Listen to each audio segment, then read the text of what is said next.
You know what's triggering me right now is the fact that I literally asked him this today.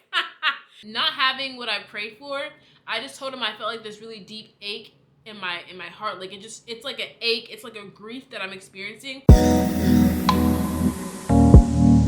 Excuse the fact that I'm in my kitchen, but you've been waiting on God and God's been waiting on you. I know you've been asking the Lord, when is this thing that I've asked for and I prayed for gonna come, gonna happen? You know what's triggering me right now is the fact that I literally asked him this today. There's no delay otherwise, other than you and your heart posture. There's some things that you need to pray about to him. Yeah, there's some things you need to talk to him about and pray about. You need to get on your knees and ask the Lord for clarity. You need to ask the Lord for clarification and understanding and wisdom. You need to ask him what the next steps are, and when he gives you those next steps, make sure to obey those steps. He's not delaying or holding off for any particular reason other than he just wants you to come to him. He wants you to meet with him. He wants you to discuss with him. He desires to commune with you, to fellowship with you, and he doesn't want you to seek him just for the answered prayer, but he wants you to fellowship with him because you enjoy being with him. You enjoy experiencing his presence. You enjoy just having a kiki with the man, you know? Sometimes when you view him as just the father and not really like your friend, you don't treat him as your friend. And so he just wants to be treated as your friend.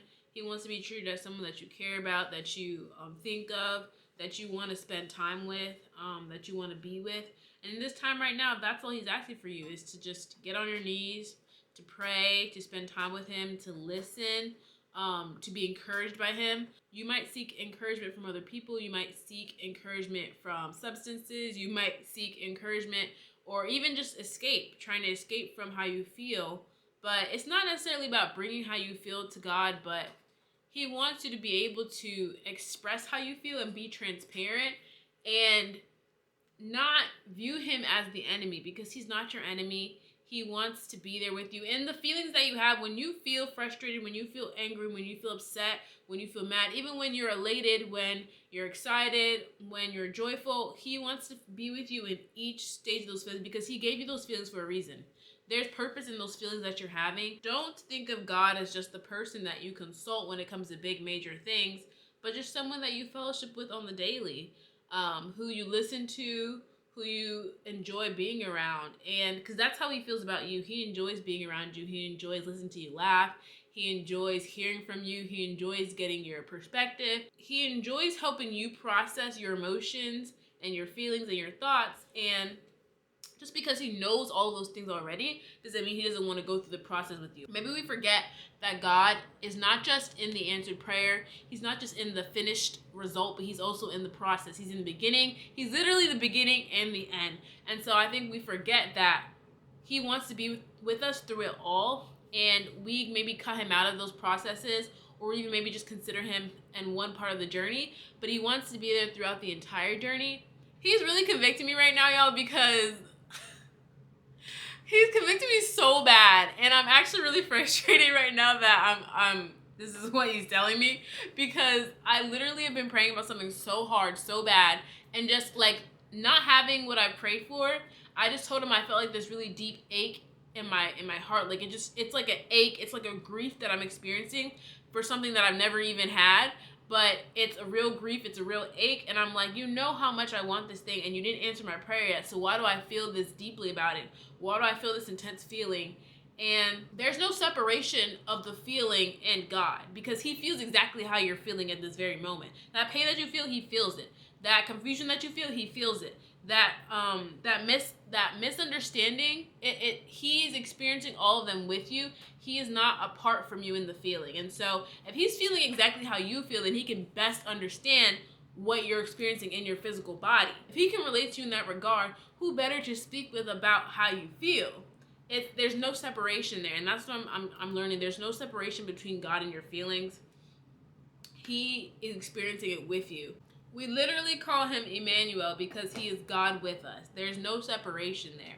And there's several scriptures that you can go to that will talk about God being with us. But one of the ones that I like is Be strong and courageous. Do not be frightened and do not be dismayed. For the Lord your God is with you wherever you go. There's probably several more scriptures, but this one is Psalm 16:8. I know the Lord is always with me. I will not be shaken, for he is right beside me.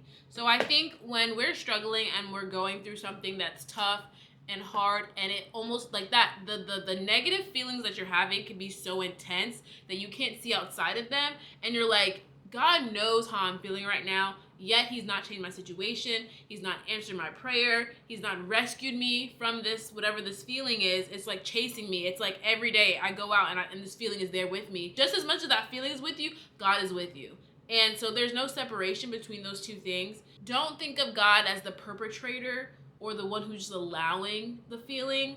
Maybe ask God, why do I feel this way? And maybe to give you understanding in the way that you feel. And once he gives you understanding, then say, Lord, okay, what should I do after this understanding? And part of the fellowship of the communion with God is helps you see your situation the way that he views it. And even it will help you, cope in that situation. Because I think it's our tendency to try to cope with substances or to distract ourselves or just to work more. But the Lord doesn't want us to do that. He wants us to cope with him. He wants us to go to him. Whenever we have negative feelings, at least for me, I tend to isolate myself. Whenever I feel negative, I isolate myself from my friends, from my family, and I also isolate myself from God. And he's like, that is the perfect opportunity for you to commune with me, to fellowship with me, to get clarity, to get the understanding. And God can give us comfort. He can send comfort in the form of a person, the form of an animal, in the form of anything. Like, he can comfort us. He can literally send somebody to go hug you if you needed a hug, He's like, there is no separation between me and you and I. We are together. We are one. And if that's the case, then you should have no problem sharing with me the physical experience you're having with these feelings, because I know exactly what it's like. We may think that he can't relate, so to speak, because he is God. But the thing is he created us, so he knows exactly what we're experiencing. I don't think you guys realize how difficult it is for me to record this, because I literally was so frustrated, so sad, so hopeless. I felt so hopeless this morning. God, you really just don't care how I feel in this moment, how I've been feeling for months and months and months and months.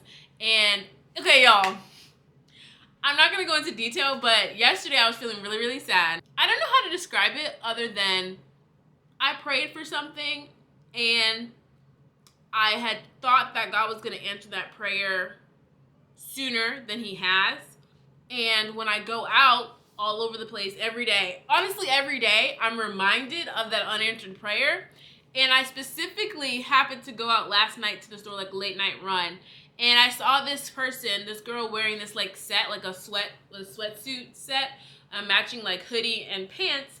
And there was like a saying on both the top and the bottom that expressed that she was experiencing something that I prayed about that I am not experiencing right now. And I guess in that moment, there's two things I could have done. I could have said, wow, maybe God's trying to show me that, hey, this is for you as well. Someone else might be experiencing it right now, but you will too soon. Or, which is how the way that I interpreted it, was another reminder of my unanswered prayer. And so I think it's kind of like, God is not a cruel God. He does not taunt us. He does not mock us. But the enemy would like you to see it that way. And so if that's how you're feeling, let him know how you feel and say, you know what? God, I know what your word says. I know what you have said, but this is what I'm experiencing in my body. And they're not lining up. So if you have to pray profusely until that lines up, great. If you need to ask God to see your situation through his eyes, do that. But don't let how you feel kind of overwhelm your senses and overwhelm your mind and go into a rabbit hole of just like crazy thoughts, because that will derail you and that will also probably create a separation between you and God, and he doesn't want that. Thank you guys for watching. I hope it was encouraging and helpful and just a reminder for you that God is not separate from you. He is with you always. Your feelings are not separate either, that he feels them, he knows them, he understands them, and so who better to commune with and fellowship with than the Lord. I will see you guys in my next video. Make sure to like, comment, and subscribe.